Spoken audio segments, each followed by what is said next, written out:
It's no secret that the Quran and I have had our differences in the past. But I'm a man of peace and love, so to avoid ongoing hostility and conflict, I'd like to extend an olive branch by sharing my favorite verse of the Quran.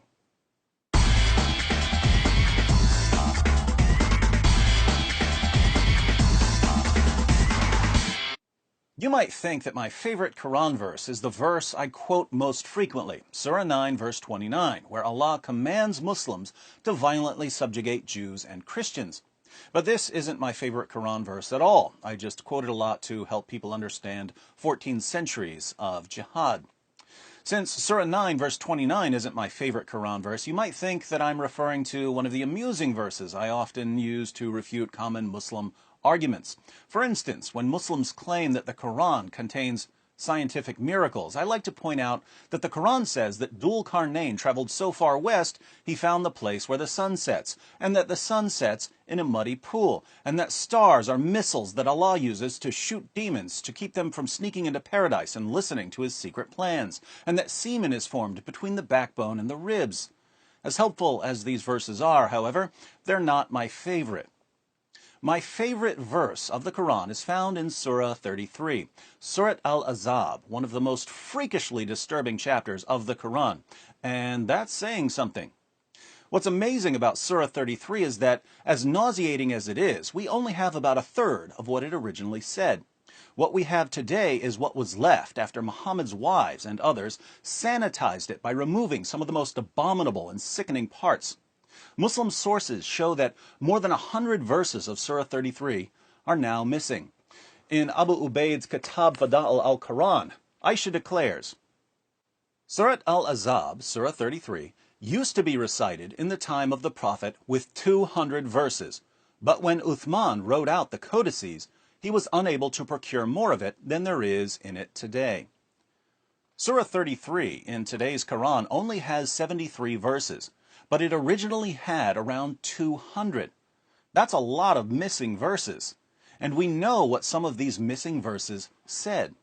In Sunan ibn Majah, 1944, we read, It was narrated that Aisha said, the verse of stoning and of breastfeeding an adult 10 times was revealed, and the paper was with me under my pillow. When the Messenger of Allah died, we were preoccupied with his death, and a tame sheep came in and ate it. We discussed the verse of breastfeeding an adult 10 times in my Sheepgate video, which I'll link to at the end of this video in case you haven't seen it yet.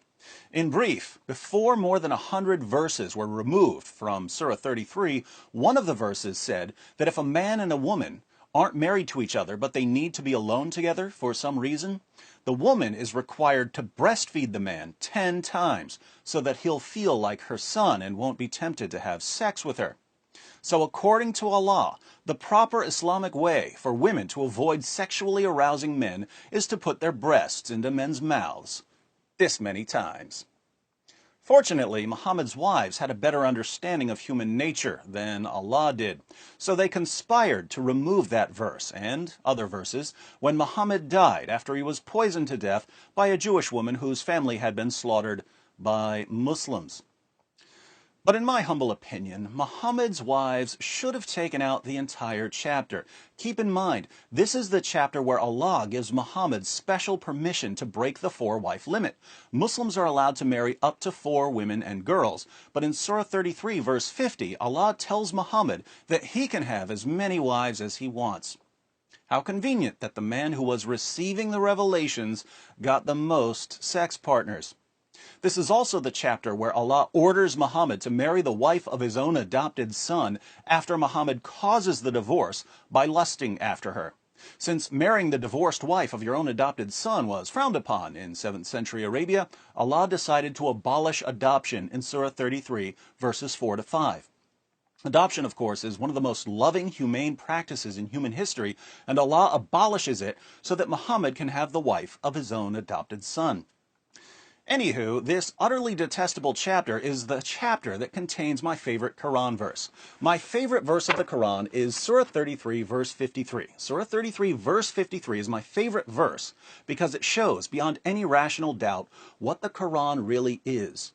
The historical background of the verse is that Muhammad would sometimes invite people to one of his many houses for dinner, but people would show up early or stay late because they wanted to talk to him and ask him questions.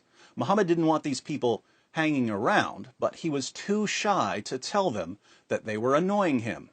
That's when Allah stepped in and revealed Surah 33, verse 53. O you who believe, enter not the Prophet's houses unless permission is given to you for a meal, and then not so early as to wait for its preparation. But when you are invited, enter, and when you have taken your meal, disperse without sitting for a talk. Verily, such behavior annoys the Prophet, and he is shy of asking you to go. But Allah is not shy of telling you the truth. And when you ask his wives for anything you want, ask them from behind a screen that is purer for your hearts and for their hearts. And it is not right for you that you should annoy Allah's messenger, nor that you should ever marry his wives after him, i.e., after his death. Verily, with Allah, that shall be an enormity. Now, think about this. Muhammad doesn't like people showing up early for dinner or hanging out afterwards. He's a busy man, and Islam's most trusted sources say that he liked to have sex with all 9 of his wives on the same night, as we read in Sahih al-Bukhari, number 5068.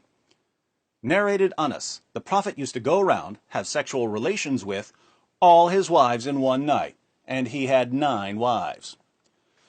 Sahih al-Bukhari, number 5215. Narrated Anas bin Malik, the Prophet used to pass by, have sexual relations with all his wives in one night, and at that time he had 9 wives. Sahih al-Bukhari, 268. Narrated Qatada, Anas bin Malik said, the Prophet used to visit all his wives in a round, during the day and night, and they were 11 in number. I asked Anas, had the Prophet the strength for it? Anas replied, we used to say that the Prophet was given the strength of 30 men. And Sa'id said, on the authority of Qatada, that Anas had told him about 9 wives only, not 11. Surah 33, verse 50, gives Muhammad special permission to have more sexual partners than anyone else.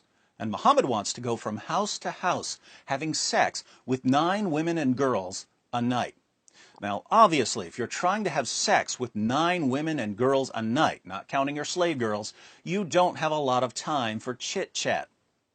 But Muhammad's followers want to talk to him, even if it interferes with his sexy time.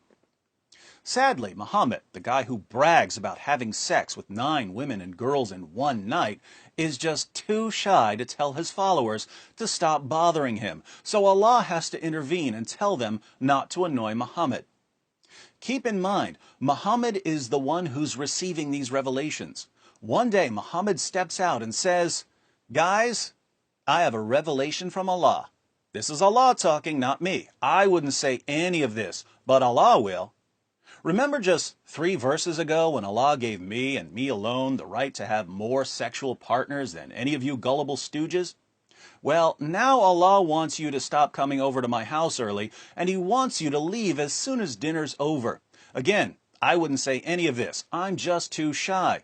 But Allah's not shy. He wants all of you to stop annoying me, stop talking me to death, stop asking me questions when I've got better things to do than spend my evenings with people who are too stupid to see what's going on here. How can Muhammad make it any clearer what Allah really is in Islam? Allah is Muhammad's sock puppet, whose primary goal is to give Muhammad everything he wants. Why is Allah so obsessed with giving Muhammad, the puppet master, whatever he wants? Because Allah's a sock puppet, and that's what sock puppets do. You Muslims bow down 5 times per day to Muhammad's sock puppet. And when we ask how you can possibly believe that this is the true religion, you say ridiculous things like, oh, the Quran's been perfectly preserved, and the Quran's filled with scientific miracles.